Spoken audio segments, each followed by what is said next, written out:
የአማራ ፖሊስ ዩኒቨርሲቲ ኮሌጅ በቅርቡ አሰልጥኖ ያስመረቃቸውን የአድማ መከላከልና የፖሊስ ሰልጣኞችን እንግዲህ በቅርቡ ምረቃ አካሂዷል። በምረቃ ፕሮግራሙ ደግሞ ባልደረባችን ዳግላስ ኃይሉ በቦታው ተገኝቶ ያዘጋጀልን ዝግጅት አለ። እንድትከታተሉት በአክብሮት እንጋብዛለን።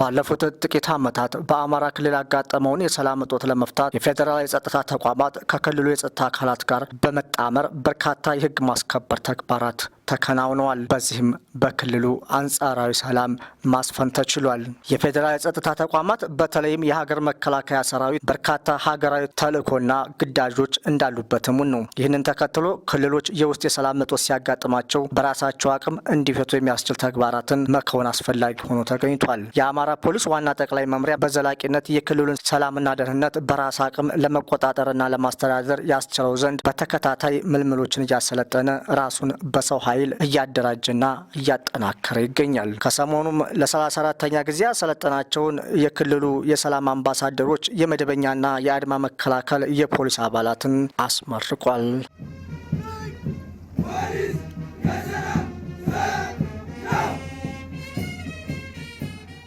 ላብ ደምን ያድናል እንዲሉ ሰልጣኞች በየትኛውም የአየር ንብረትና የመሬት አቀማመጥ ግዳጃቸውን በብቃት መወጣት የሚያስችላቸውን ወታደራዊ ስልጠና በብቃት ወስደው አጠናቀዋል። ሰልጣኞች የሚሰጡት ግብ አላቸው፣ ግን ከግቡ በላይ ናቸው።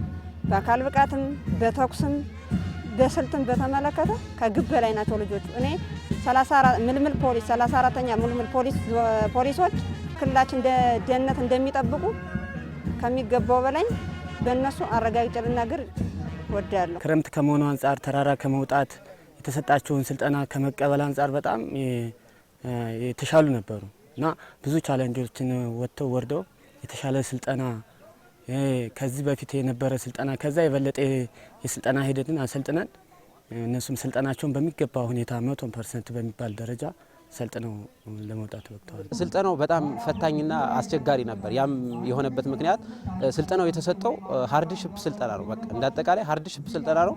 ስልጠናውም ከባድ የሆነበት ወይም ሃርድሺፕ ስልጠና የተሰጠበት ምክንያት አየር ንብረቱ በራሱ የራሱን የቻለ ተጽዕኖ ነበረው። አየር ንብረቱ ክረምት ነበረ። በቃ አካል ብቃት ላይ ለምሳሌ ጂምናዚየም ወረዳ ላይ ትንሽ የሚያስቸግር የአየር ንብረት ይኖራል፣ ዝናብ ይዘንባል። ነገር ግን እዚህ ያለ ሰልጣኝ እንደ 34ኛ ዙር አየር ንብረቱ ሳይበግረው መሰናክልም አካል ብቃትም እንዳጠቃላይ በመስክም በክላስም የተሻለ ስልጠና የተሰጠበት አጋጣሚ መኖሩን ገልጻለሁ።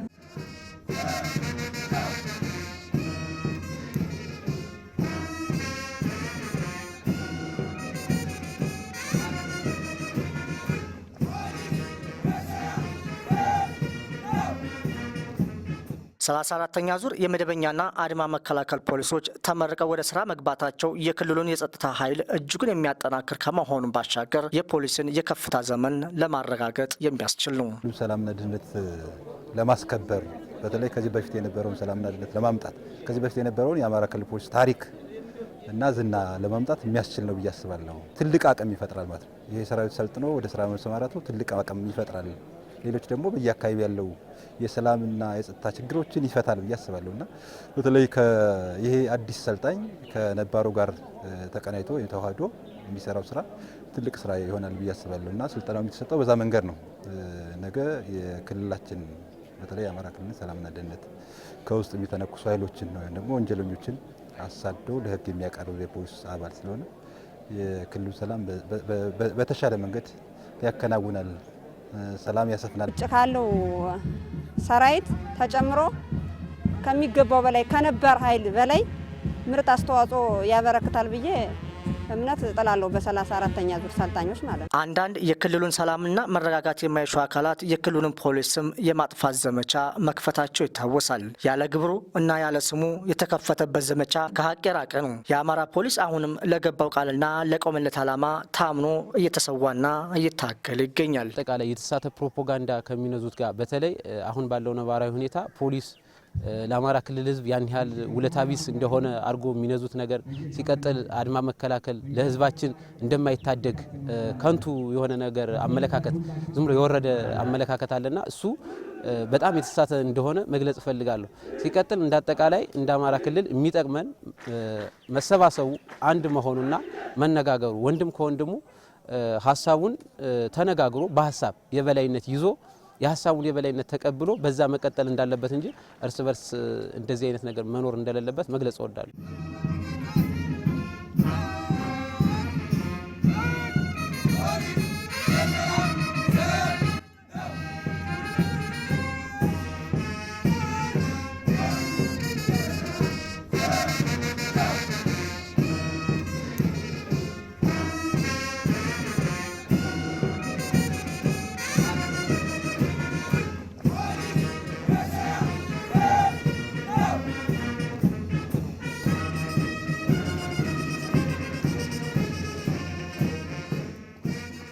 ክልሉ ያለበት ነባራዊ ሁኔታ ፖሊስ ተቋምን ለመቀላቀል ምክንያት እንደሆናቸው ተመራቂዎች ይናገራሉ።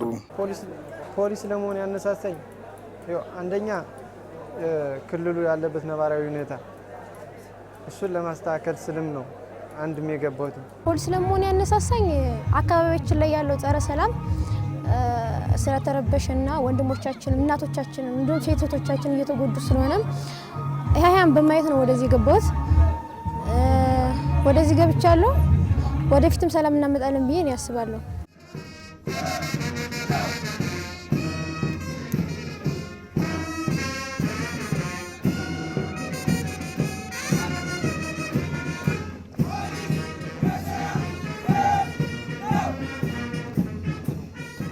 ከ1985 ዓ.ም ጀምሮ በርካታ የፖሊስ ሰራዊት ሲያስተምርና ሲያሰለጥን የነበረው የአማራ ፖሊስ ኮሌጅ ወደ ዩኒቨርሲቲ ማደግ ችሏል። ይህም የፖሊስ አባላቱን ተጠቃሚ የሚያደርግ በመሆኑ ወጣቶች ሕይወት ለግሶ ሕይወት የሚያድነውን የፖሊስ ሙያ በመቀላቀል የዜጎችን ደህንነት በመጠበቅ የክልላቸውን ሰላም በማረጋገጥ ተጠቃሚ የሚሆኑበት ምቹ ሁኔታ ተፈጥሯል። ዶክተር በሰከንዶች ርፍራፊ የሰውን ሕይወት ያድናል።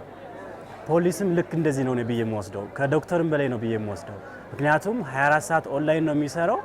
በሰከንድ ልዩነትም ደርሶ የሰውን ሕይወት ይታደጋል፣ ያድናል እና ወጣቶችም ከክፍያ አንጻርም ሆነ የትምህርት እድልም እንደዚሁ እስከ ዶክተር እስከ ፕሮፌሰር የሀገር ውጭም ራሱ ወጦ የመማር እድል እየሰጠ ነውና እኔም ወጥቼ ተመድቤ ከምሰራበት ወረዳም ይሁን ዞን ቀበሌ በዚህ ልክ ለወጣቶች ግንዛቤ እየሰጠው ካልባሌ ቦታ እንዳይውሉ ከተለያዩ ደባል ሱሶች ነፃ ሆነው ወደዚህ ተቋም ተቀላቅለው ለሀገራቸው በታማኝነት በቅንነት በግልጸኝነት እንዲያገለግሉ እመክራለሁ። ፖሊስ የሰላም ዘብ ነው። ስለዚህ የሰላም ዘብ ለመሆን ደግሞ ሁሉም ይፈልገዋል ብዬ አስባለሁ። ማንም ሰው ቤተሰቡን የማይወድ የለም። ስለዚህ የቤተሰቡን ደህንነት ለማስከበር መቻል ደግሞ ትልቅ ኃላፊነት ነውና የአማራ ክልል ፖሊስና ሌሎቹም የፖሊስ ተቋማት በተለይ ከመሰረታዊ ስልጠና ብቻ ሳይሆን በዲፕሎማ በዲግሪ በማስተርስ እና ከዛ በላይ ያስተምራልና ሰፊ የትምህርት እድል አለው። የኛ ዩኒቨርሲቲ ኮሌጅም እንደ ክልል የክልላችን ፖሊሶች የክልላችን ወጣቶች እየተቀበለ በተለያዩ ሙያዎች ማለት በምርመራ በትራፊክ እና በቴክኒክ ሙያዎች ማለት በአይሲቲ እና በሌሎች ሙያዎች ያሰለጥናልና ሁሉም ወጣቶቹን ይህን ተቋም ቢቀላቀሉ የተሻለ ጥቅም ያገኛሉ።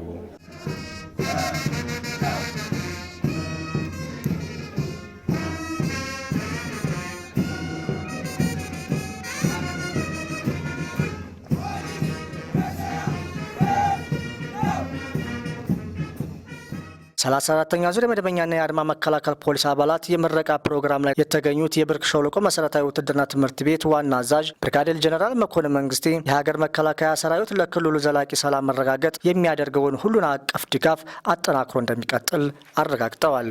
እኛ የመከላከያ ሰራዊት ህገ መንግስቱ ከሰጠን ተልዕኮ አንዱ የክልል የጸጥታ ተቋማትን መደገፍ ነውና እሱም መሰረት አድርገን ማሰልጠኛ ትምህርት ቤታችን የምረቃ ቀን እንዲትበቁና የክልላችሁን ሰላም እንዲታረጋግጡ ለማድረግ የበኩላችንን አስተዋጽኦ ስናደርግ ቆይተናል። በዚህ መሰረት እናንተም ስልጠናችሁን በብቃት አጠናቃችሁ ርቃት በመድረሳችሁ እንኳን ደስ አላችሁ ማለት ፈልጋለሁ። የመንግስት የልማትና የመልካም አስተዳደር ተልእኮዎች እንዲተገበሩ የአማራ ፖሊስ ዩኒቨርሲቲ ኮሌጅ ተመራቂዎች ከፍተኛ አስተዋጽኦ እያበረከቱ ይገኛሉ። የመንግስት የልማትና የዲሞክራሲ ፖሊሲዎች እንዲሁም ልዩ ልዩ ፕሮግራሞች ውጤታማ እንዲሆኑ አስተማማኝ ሰላም ከማስፈን አኳያ የዩኒቨርሲቲ ኮሌጃችን ፍሬዎች የማይተካ ድርሻ አበርክተዋል፣ እያበረከቱ ይገኛሉ። ዩኒቨርሲቲ ኮሌጃችን ይህን የሰለጠነ የሰው ኃይል የማፍራት ተልእኮውን አጠናክሮ በመቀጠል በህልውና ዘመቻውና አሁንም በአስቸጋሪ ሁኔታ ውስጥ ሆኖ በክልላችን የተፈጠረው የጸጥታ ችግር ሊቀለብስ የሚችል የፖሊስ ኃይልን በማሰልጠንና ወደ ስራ በማሰማራት የክልላችን የጸጥታ ኃይል ህግን ለማስከበር የሚያደርገውን ተጋድሎ ውጤታማ እንዲሆን የሚጠበቅበትን ተልዕኮ እየተወጣ ይገኛል። ተመራቂዎች ወደ ስራ ሲገቡ ህዝብና መንግስት የጣለባቸውን ኃላፊነት በአግባቡ ሊወጡ እንደሚገባ የአማራ ፖሊስ ዩኒቨርሲቲ ኮሌጅ ፕሬዝዳንት ምክትል ኮሚሽነር አበበ ደለላ አሳስበዋል። በስልጠና ወቅት የወሰዳቸውን የቀለም ተግባር በሚገባ ተከታትለው አጥጋቢና እዛ በላይ ውጤት ያስመዘገቡ በፖሊሳዊ ስነ ምግባራቸው የተመሰከረላቸው እና በሚመደቡባቸው በየትኛውም የፖሊስ ግዳጆች የሚሰጣቸውን ተልዕኮ በብቃት ለመወጣት የሚያስችል ሲሆን ወደ ስራ ሲሰማሩ የቀሰሙትን እውቀትና ክህሎት ወደ ተግባር በመቀየር አደራ የተጣለባቸውን ህዝብና መንግስት በቅንነት በታማኝነት እንደሚያገለግሉ ዩኒቨርሲቲ ኮሌጃችን በጽኑ ያምናል። ለዚህ ዋነኛው ማሳያም ሰልጣኞች በስልጠና ወቅት የሚሰጣቸውን ግዳጆች በከፍተኛ ወኔና ተነሳሽነት የወቅቱ የአየር ሁኔታ ሳይበግራቸው በውጤታማነት ማጠናቀቅ መቻላቸው ነው። ተቋማችን በከፍተኛ ለውጥ ሂደት ላይ ይገኛል። እናንተ ደግሞ የለውጡ ፍሬዎች ናችሁ። እናም የሚሰጣችሁን ተልዕኮ በህዝብ አገልጋይነት ስሜት በከፍተኛውና ጀግንነት የተቋማችን ተልዕኮዎች እንድታስፈጽሙ ከወዲሁ ራሳችሁን ማዘጋጀት ይጠበቅባችኋል።